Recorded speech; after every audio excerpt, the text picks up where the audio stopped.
Party পরিচালিত সরকারের সুশাসন নির্বাচন কমিশন সুষ্ঠুভাবে নির্বাচন পরিচালনা করছেন, সবাই নিজের ভোট নিজে দিচ্ছেন। এটাই তো মানে ভারতীয় জনতা পার্টি পরিচালিত সরকারের সুশাসন, নির্বাচন কমিশন যে নিরপেক্ষ ভূমিকা পালন করছেন এটা থেকে প্রমাণিত হয়। আজকে বিরোধীরা বিভিন্ন সময় বিভিন্ন আওয়াজ তুলেছিলেন, কিন্তু এইবারে নির্বাচনে আপনারা দেখেছেন বিরোধীরা কোনো অভিযোগ তুলতে পারেননি। সবাই নির্বাচনের কাজ সুন্দরভাবে পরিচালনা করেছেন, কোনো অসুবিধা হয়নি কারো। কিন্তু আজকের নির্বাচনে আপনারা দেখেছেন যেভাবে আমরা দেখলাম, আমাদের বিরোধী দল সমস্ত জায়গায় পোলিং এজেন্ট দিতে সক্ষম হননি, দিতে পারেননি ওনারা।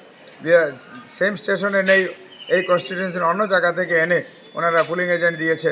যেখানে ফিমেল বুথ রয়েছে, 11টা বুথকে ফিমেল করা হয়েছে, সেখানে ওনারা ফিমেল পোলিং এজেন্ট দিতে পারেনি।